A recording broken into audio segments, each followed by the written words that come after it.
Welcome to Best for Wellness Interviews, where successful people share their attitudes towards health and well-being and their strategies that they use around that. Now, I'm Kristine Best. I'm a wellness strategist or a strategic wellness visionary because I have an amazing vision and I bring these amazing people to you as the host of Best Wellness Interviews. And today I have David Quinn Watson with us. Thank you for joining us, David. Welcome. Thanks for having me, Kristine. You're welcome. And I'd love you to tell us a little bit about who you are and what you're about. Right. Well, I'm a male in my 70s. How's that for a start? Oh, that's awesome. I had a career in financial services as a consultant for 40 plus years. Retired from that just before the COVID lockdowns here in Australia and spent 6 months watching Netflix and got completely bored and started to think about what am I going to do with the rest of my life? Because obviously I hadn't prepared properly for retirement. My mother lived until she was in her 90s. And I thought, well, I reckon I could live to 100. So I've set my objective to do exactly that. And that's why I really appreciate you inviting me on here, because obviously one of the key things that's going to get me to 100 years of age is wellness. And, for me, that's about mental and physical aspects as well. So I'm looking forward to talking with you. The other thing I'm doing in my post-financial services career is I'm a transformational coach. I call myself the empowerment facilitator. And it's my coaching is about helping people get past the roadblocks in their lives. I do that through an approach I call compassionate inquiry. And the compassion is about creating and holding a space for the client. And the inquiry is about asking the questions that help them come up with their own solutions. I don't have the answers. The answers are within you. So true. So that's the work I do, and it's all about making a positive difference in the world. Yeah, and people don't understand that the answers are within them and that life has just cluttered up, all their thought processes, and they just can't find their way through that maze to tap into the resources that they have sitting within them. That's right. And they need people like us to help them, to guide them out of that maze. And then they can gradually start to hone in on those resources and utilize them. Exactly. Yeah. And that's why you empower them, because that's what you're doing is you give them the power to find them, access them, implement them, right? Exactly. It's a very good job to be in, really. Must be very rewarding. Absolutely. Yes. Look, whether it's a single session that just helps somebody with an immediate issue. For instance, I was working with the person who needed to make more money in the business he was working in. He's essentially selling services, products, and what it came down to was really just time management. And after one session, I checked back with him and he said, no, it's going really well. I've had the best days ever. Yeah, it's quite often a simple thing, but people don't recognize it themselves. They That's just right. need someone else to, Yeah, help find out what that thing is. And sometimes you could be working with someone for a particular problem, but then you find out it goes even deeper and that there's a more traumatic maybe, or a difficult problem to solve that's deeper within them, that's causing them these problems that's that they're having. exactly. And the process is the methodology I've got allows for that. So, Yep. uh, whether it's 6 sessions or whether it's 6 months of coaching, I'm available for that. Yeah. Okay. So, David, what got you into it? Come on, there must be something that triggered this decision. I know you said you were thinking about it when you got bored with Netflix, but what was it really that instigated that thought? Well, I started the process back at that time when I realized I was bored from watching Netflix. And the first question that came up is, what am I going to do? And I realized that's the wrong question to ask myself, because I'd always defined myself in terms of my roles in life, Mm, student, um, employee in different capacities, mm, and then finally a business owner. Of course, I was a husband and then a father. And I've got lots of stories around those roles, but they are just roles. I think the much better question to ask is, how am I going to show up? Who am I going to be? Who am I, even in Who some am cases? I? Yes, exactly. And if you like, Yep. what's my purpose in life? And that's a very big question. And what kept coming up for me is that I want to be an agent of positive change in the world. Now, the only person I can make change with is myself. That's why I say I can't, I don't aim to try and tell people what to do. Yeah. It's for them to decide what they will do and how they will do it. But if I can facilitate that. Yes. So, and I came to this coaching through my brother-in-law, who's a coach himself, and he introduced me to this concept of compassionate inquiry.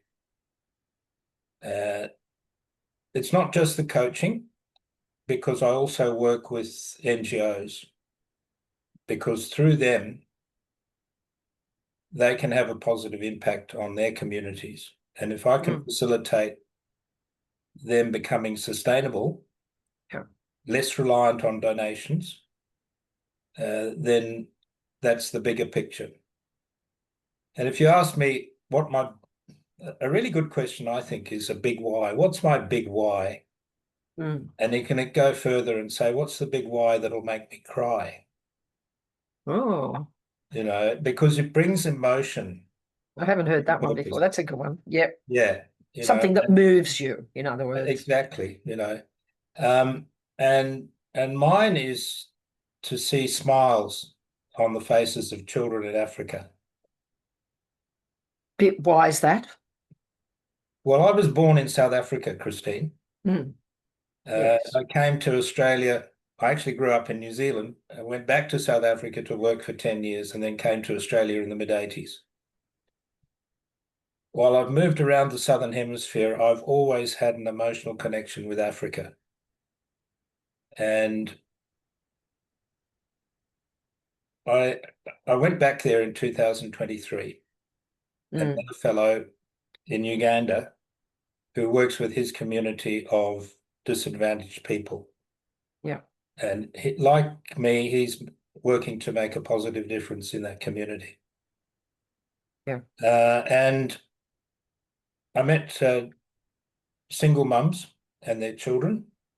There were disabled people, there were AIDS victims, and others in a disadvantaged capacity. Now, the children are the future.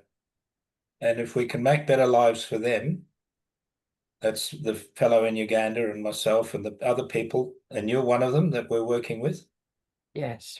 um, then I think the future for this world is going to be brighter. And if we can get the smiles to come onto those faces of the kids rather than the sadness or the tears, even that I saw, then that's going to be fulfilling for me. Yeah, because those people can't even afford to send their children to school. And there was one story where the grandmother was working in a quarry, chipping stones and shaping them for building houses and things. And she had, I don't know, probably about 6 or 7 kids there, and they were her grandchildren, and they were working with her, and they get paid a pittance. And I'm just thinking, the mother's probably off at work trying to earn money to, provide for her family. She's probably a single mother. And here's the grandmother with the grandkids trying to earn a living to support herself and the rest of her family. And I'm thinking that's a really tough situation to be in. And also the quarry isn't like it would be with the safety standards in Australia or other countries of the world. In Uganda, the sides cave in and go, cover the children and kill them. And so they're dangerous places. And that's the kind of environment these people live in. And yeah, it'd be great to see that improve. And I think it's very honourable, the work that you're doing. And I'm proud to be working with you on that. But let's talk about you and some of the things that happened in your past that shaped you into who you are and how you're using that to help others. That's a broad question, Kristine. Oh, I know it's a broad question. No, you said you got quite a few stories, but let's pick one of the most meaningful ones to you. We'll start there and then we can get into some of the All others. I was raised by a single mum. Even before my parents divorced, my father was largely absent because of his work. And when they did divorce, my mother, who was from New Zealand, and we were living in South Africa at the time, decided that she would take me and my sister back to New Zealand where she had family and support. And so I saw her deny aspects of herself in order to raise me and my sister. For instance, she denied herself the prospect of further relationships. And I felt sad for her because of that. I felt that she could have been happier if she had opened up. Certainly, there were other men that were interested in having a relationship with her and supporting her. And then I was in the financial services industry for 40 odd years, and I saw people in that industry, particularly women, deny aspects of themselves. And for me, the women fell into 2 categories. Most of them played small. They took the notes in the meetings. They even just served the coffee. And as a manager or an owner of the business, if I asked them for their opinion, their input into a topic, they often didn't say much at all, even though I knew they had the knowledge and the experience, and I would have valued their input. But they were hiding their light under a bushel. And then there were the women who wanted to break through the glass ceiling in that industry. I describe it as putting on their big boy shirts because they were competing directly with the men. Mm. And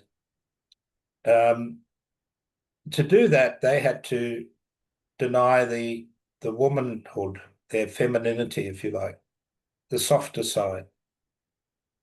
And I felt that the companies I worked in, and even my own business, could have benefited if those women had been more authentic. Yeah, right. So they're trying to be something they're not. Yeah, It's well, it's them, but it's only an aspect of them, and so they're not complete. mm, They're not whole, yeah, and they're not really being authentic. Some of them, maybe you're right in the sense that they're taking on a role that's not really them, so they're not that person. Authenticity is one of my top values. mm, I believe yeah. it's the way that we can get a better world if people are authentic Oh, to their basic human nature. sure. I mean, Kindness. if you're not authentic, then who are you? You really got to be you. and Yeah. comfortable with you. You've really got to know yourself extremely well if you intend to be a leader within an organization or wherever. Doesn't matter, in your family even. You Yeah. know, you're still a leader in that situation.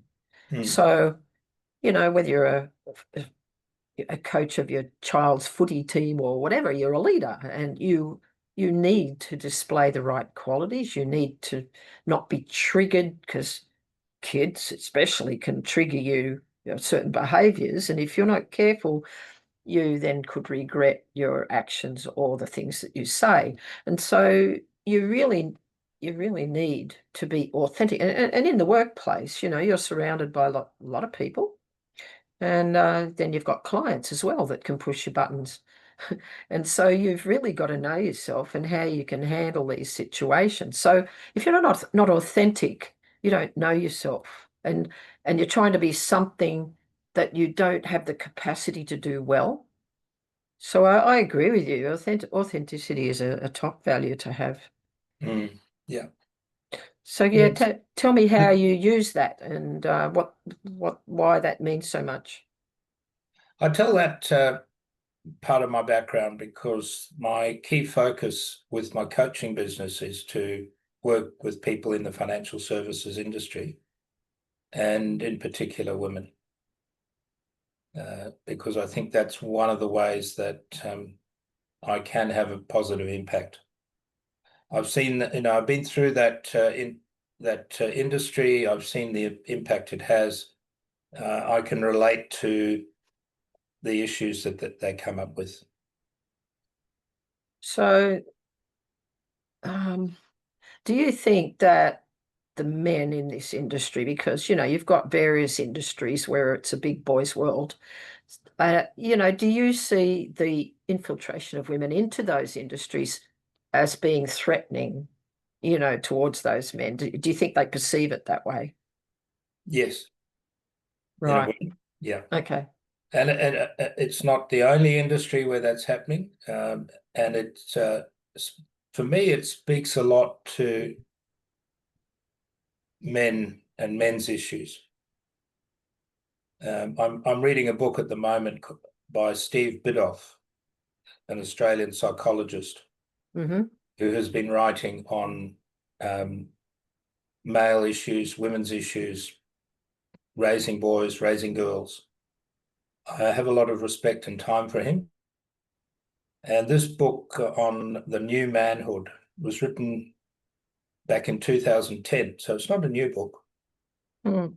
And but it's still very relevant 15 years later in terms of the generational stories that men have grown up with. And one of the reasons that I work with women is that I believe that, as I was saying with the kids in Uganda, if children in families can be raised effectively and model, their parents can model appropriate approaches, then the boys particularly will be the engine through which a better future for this country, for this world, will be created. I see that education of people, in terms of their attitudes and their biases and their stereotypes, is very important, because until you can actually change the way people think about those things and behave, you cannot change the trend. I agree, but I think it's more than just the way people think. It's the way that they see others behave. Um, I Right. mentioned my father as absent. Yep. Um, his business took him away from the family. Um, he was sent to boarding school at the age of 6, Mm. which, as you know, the first 7 years of one's life is very important in terms of the formation. Yep. I agree. Um, and so he didn't have, for a lot of the Love, year, the love. benefit of his mum. Yep. You know, Love and family, and Yeah, nurturing and that sort of thing. He would have just had discipline and authority and all that exactly. as his rule of thumb. Yeah. His father was a soldier in the Boer War, the war in South Africa at the end of the 19th century. Again, authority. Again, And authority, yeah, exactly, and yeah, from and so I understand my dad in terms of the way that he was as a man. mm-hmm. Um, I saw many men of different sorts growing up, and the minority, I would say, were rounded and grounded. So I think a really big change that needs to happen in this world is with the way that men model themselves for their sons. And that's why Yes. this book by Steve Biddulph is resonating with me. Yeah, Mm. so I don't know whether I've answered your question, but No, that's a you know, very, very interesting topic because this affects people's wellness. Because if you're not happy in your relationships, you're not happy in your job, you're not happy with yourself, well, what kind of wellness do you actually have? You start to have mental exactly. unwellness, right?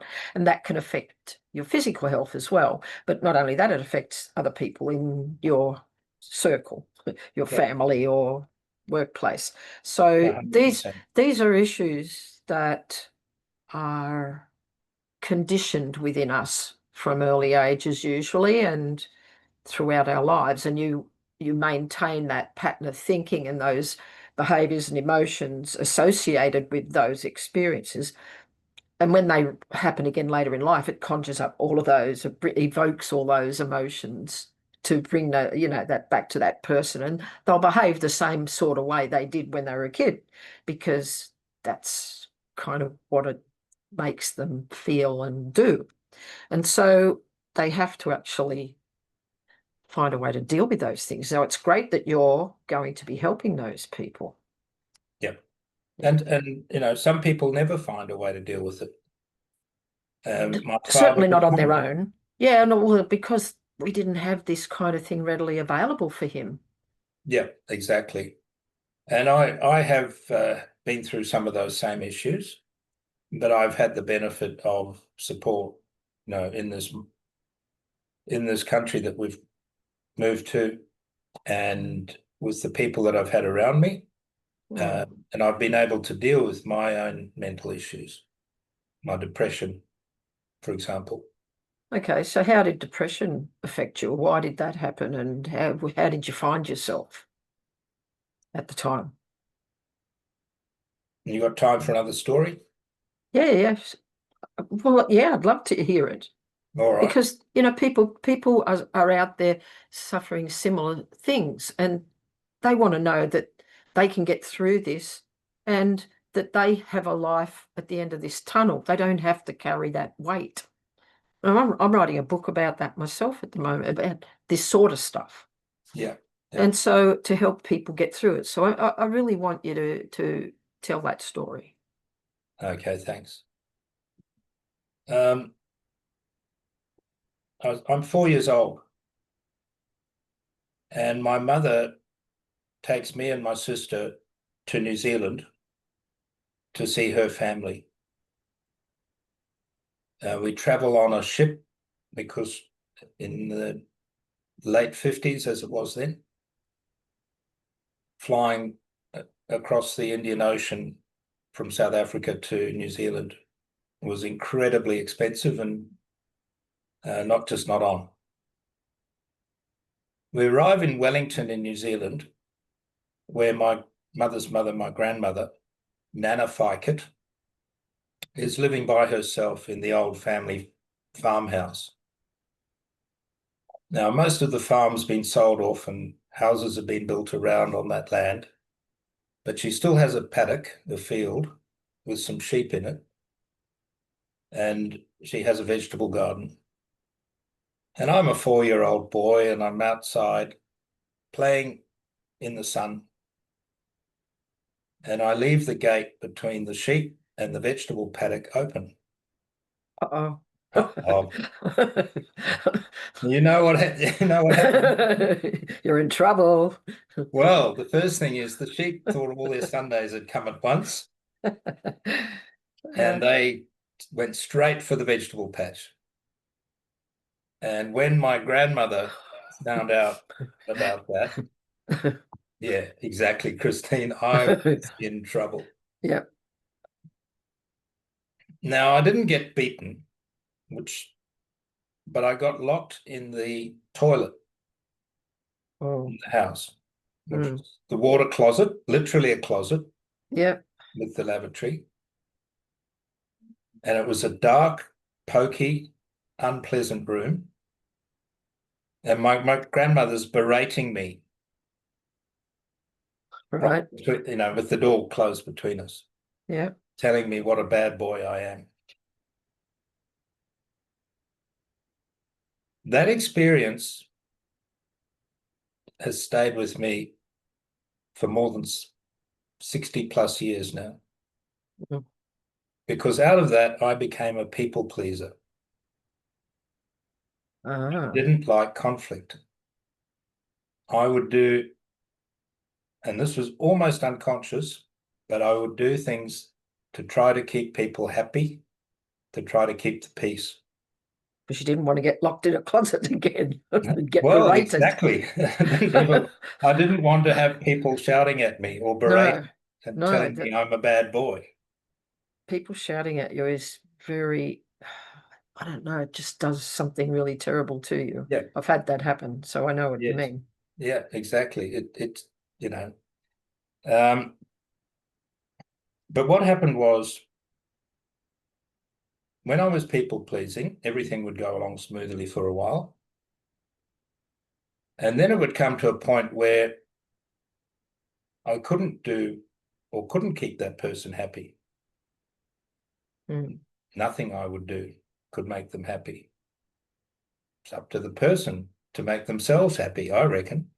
Happiness is a decision, so Yeah, it lies with each individual.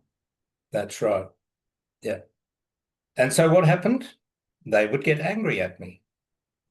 Okay. And I created that same event. No, I wasn't necessarily locked in the closet, the water closet, No, but it almost made you but I go had back that there. same emotion come up. Yeah, exactly. Yep.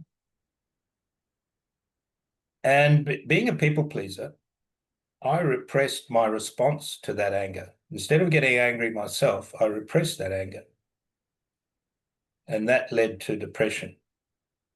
Mm. I've just learned that if you can express your emotions, particularly anger, and get it out of the way, it's a normal, healthy response. Well, this is where knowing yourself and being authentic and having some emotional intelligence around that, you can bite your tongue for a few seconds and think of a better way to respond rather than explode as a reaction. And if you give yourself that space, you can think, all right, it'd be better if I said this and dealt with it this way. So that, yeah, I mean, you can say, I'm angry with you, but you're not, exploding Exactly. out Yeah. of control. You are controlling it. And yeah, so I agree with what you're saying. You really need to be able to express that. It is a normal human emotion. And if somebody's done something wrong, you have a right to let them know they've crossed the line. Yeah. Yeah. No, it's all about boundaries, for example, Yes. and that's part of the authenticity and knowing yourself. Mm. Um, so it took me many years to work out what was going on, what I was creating for myself. And I had recurring episodes of depression, sadness. But I did have eventually some support with professional relationships, psychologists and others, even psychiatrists. I was on medication for a while. Okay. Not that I think that worked very well, Mm. but over time, I came to see what I was creating for myself. And I know now how to manage myself a whole lot better. And it starts with, as you say, knowing yourself, and then knowing my boundaries, and knowing not to put myself into that people-pleasing attitude again. Yeah, that's really good. And so people get into these, I suppose you'd call it a rut. It is a pattern of behavior and thinking, and you can't get out of it because your brain's just stuck in that pattern, that cycle.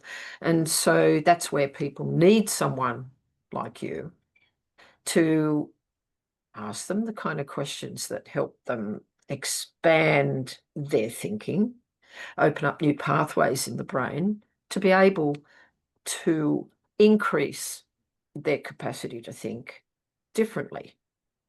And then that allows them better opportunities, critical thinking, better decision making, and so on.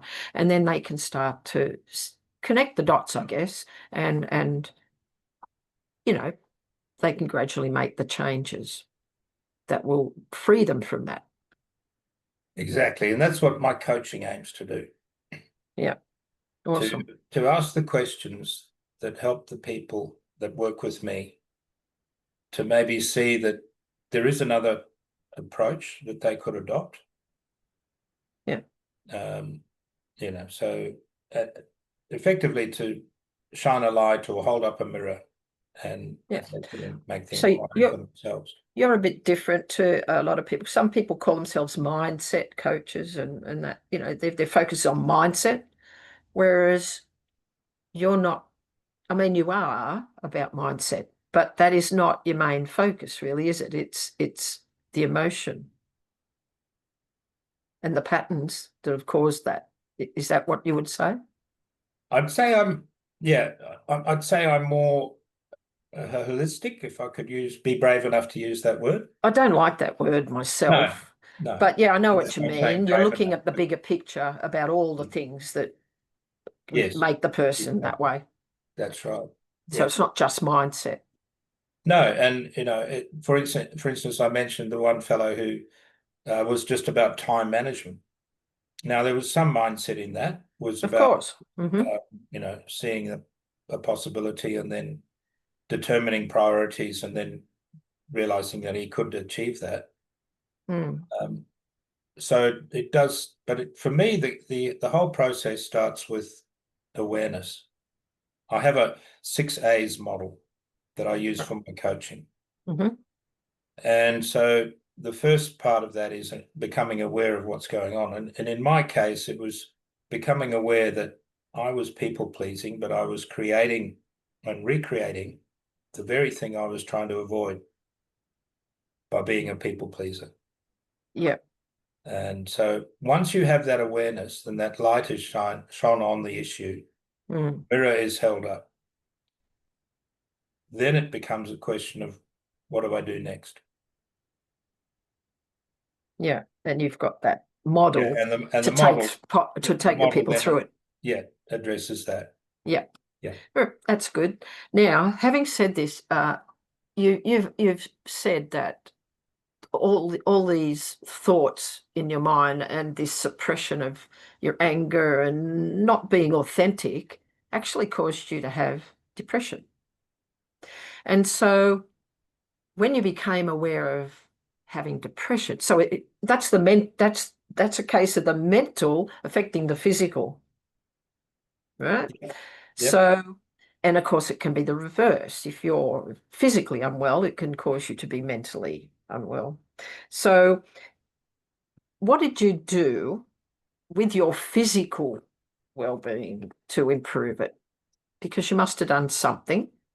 Did you become aware of what, your diet or your routine, your lifestyle, that kind of thing? One of the people that was most helpful to me was a psychologist. And she gave me some suggestions, which I tried out. first thing in that was to get up each morning and go outside and get sun Very on my good. face. Yes, well, we know why that's important, because that's your vitamin D that affects many processes within your body. Yeah. Now, she didn't go into the biological aspects of it. No, right? She kept the technique very simple. She said, go out and go outside, get some sun on your face. Mm. I was living near a beach at the time, and I like being in the water. So I started to get the sun, go down to the beach and get into the water. And the salt water is, for me, greatly innovating. Yeah. So the physical activity was important to work with the mental aspects of it. The sun and the physical Yeah, activity. Yes. that's right. Very good. Yeah. And I decided as well to focus on my diet as part of a healthcare approach. So Excellent. I've taken a number of steps in terms of that, trying to eat healthily, drink Yes. water, that sort of thing. Very good. Yeah. All right. Well, that's very, very good. And did it make a difference to the way you felt? Absolutely. 100%. That's a very good answer. I like that. Yeah. Because, Yeah. I'm no longer seeing that psychologist. Yeah. Or the psychiatrist. Or the psychiatrist. Yeah. So, yeah. Yeah. Yeah, so people don't realize, like when you're depressed, what you want to do is just curl up in that childlike pose and lay it on your bed or on the lounge or on the floor even, and not get up and just stay there. And that's not good, because walking actually normalizes your hormones. Well, I suppose any activity does, but walking is the most natural, simple thing to do, and it's free. It's easy to do, right? Everybody can do that. And so just getting out, as you said, with the sun on you, um, and moving your body. Your body needs movement just as much as it needs air, food, and water. So, you've got your vitamin D that helps various processes within the body, so it's helping your body to work better. But the movement itself is actually working on your hormones. And when you finish the activity, your body actually delivers the endorphins, oxytocin, all those, feel good hormones, so that when you've done the exercise, you actually feel better. And so that's a very, very good thing to do, is just go out and walk. So your psychologist, I applaud her for that. And I applaud you for doing it. And now you're in a position to put your experiences to even more use, and even more positive use, where you're helping other people. So talk about this greater than you project that you have going in Uganda. I'd like to hear a little more about that. Okay. So the fellow in Uganda, I got introduced to him through a mutual contact of ours, Kristine. Mhm. You'll know who it is, but I won't Yes. mention names. Yeah. And I was actually going to Uganda to check out somebody I'd met online, and I was sending money to this other fellow that I'd met online, but I'd started to get a bit concerned that the money I was sending wasn't going where I'd thought it was going. Mm. In other words, I was getting scammed. Yeah. And I thought the only way to do this is to go to Uganda and check this other fellow out. And when our mutual contact heard that, he said, well, please go and meet this other fellow called Fred. I'll call him Fred. Yeah. And meet him, because I think he's worth getting in touch with. And I said, okay, I'm in the same place. I'll do that. So I contacted Fred. And when Fred heard I was coming to Uganda, he came all the way quite some distance to meet me at the airport. At Kampala? No, the airport is in Tebi, Oh, okay. which is probably a couple of hours by car, depending on the roads and things like that, from Kampala. Right. And I was in Uganda for 9 days, and Fred was with me for all of those 9 days. And so we got to know each other very well. Not only did he help me confirm my suspicions about the other fellow, but I got to see the work that he's doing in his community, which is a town about an hour or so north of Kampala. About 75 k's. Yeah, 75 k's, yeah. So our out of 2 hours, depending on the roads again. And we had a number of meetings with government officials, including the president's representative in that town.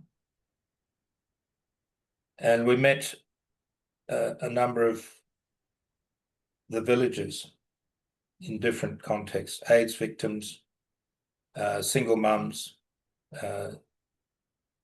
People came to the meetings that Fred arranged. So I got to see the impact that he's having and the needs that he's trying to fulfill.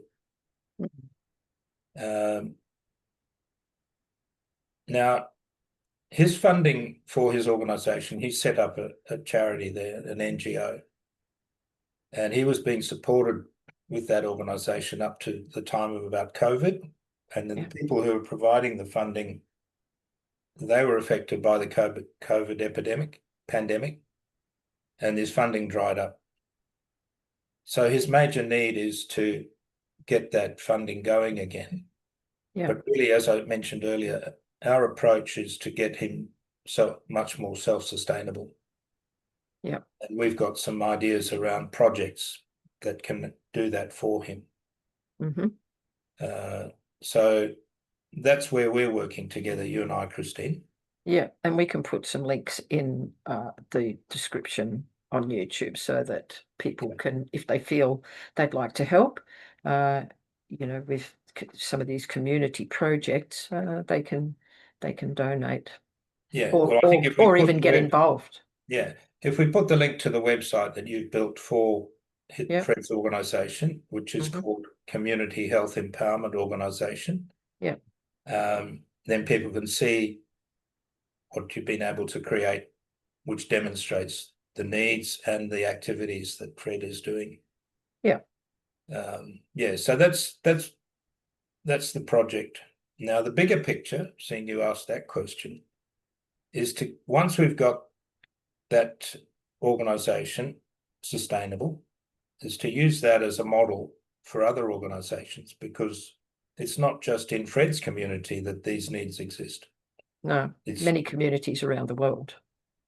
Around the world, indeed. So even within Australia. Even within Australia, that's right. And we can work out ways and demonstrate there are ways that work to help organisations like Fred's become self-sustaining. I think that's the way forward. So the name of our organisation is... Come on, David. Oh, I thought you were going to say it. No, you're Drum going roll. The way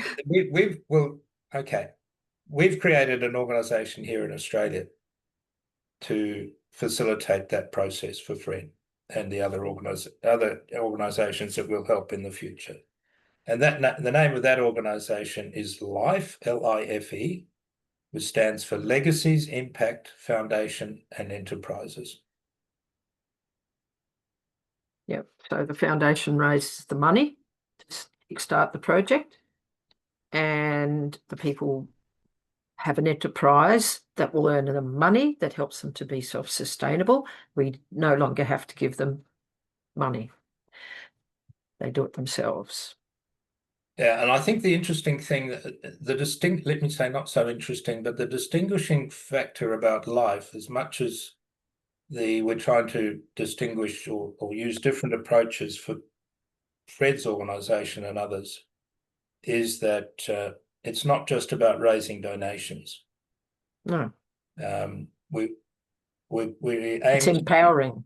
well, first of all, we aim to be innovative in how we actually generate the funds. Mm. And we've got an interesting project, which, we won't go into at this stage because I think it's all No, no. public, but Yeah. we're looking for different ways to do it.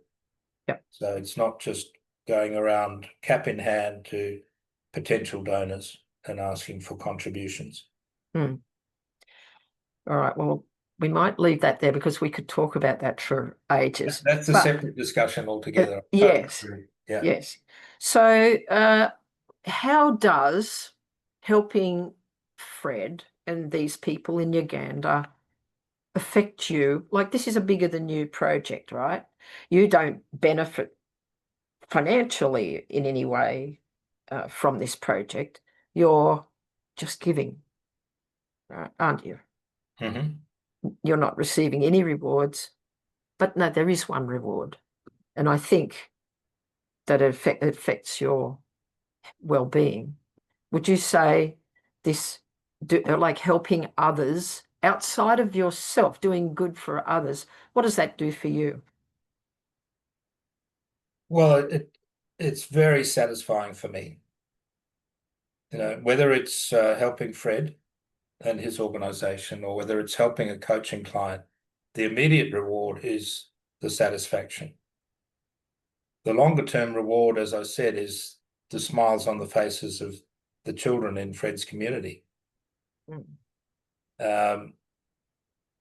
But really, if I go even further beyond that, I'm going to be a bit woo-woo, perhaps. Here's Kristine, I don't know. I had the benefit of a spiritual formation program, and it was founded on the Christian principles, the Christian cycle. And the first session in that program, the facilitator asked us to consider what's going through your head when you put your head on the pillow for the last time.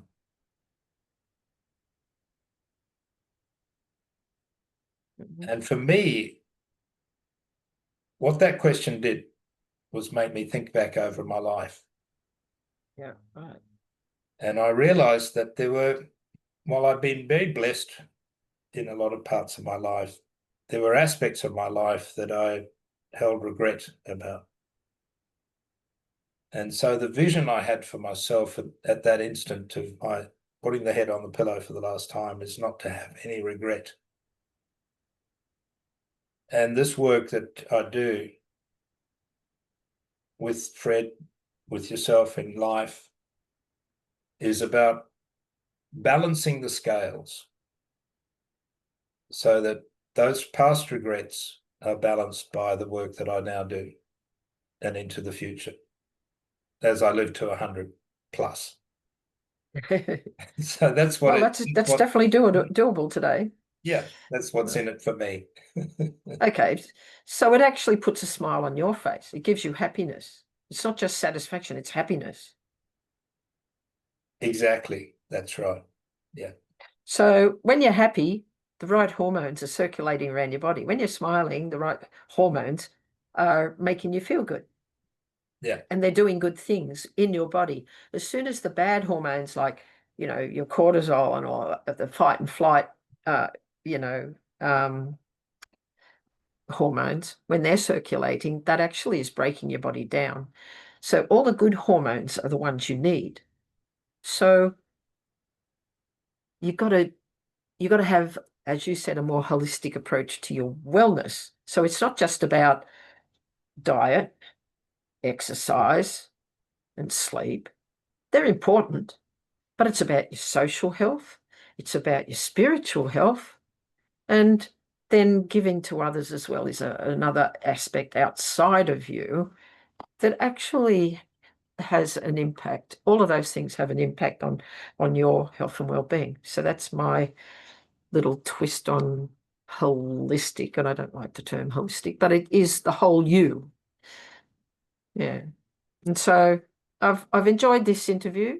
Thank you very much David, and I think what you're doing is a fantastic contribution to this world, and I wish you every success. And I can see that you're going to have a good impact on people.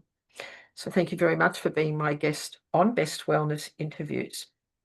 Thank you, Kristine. It's been an absolute pleasure. Have a great day, everyone.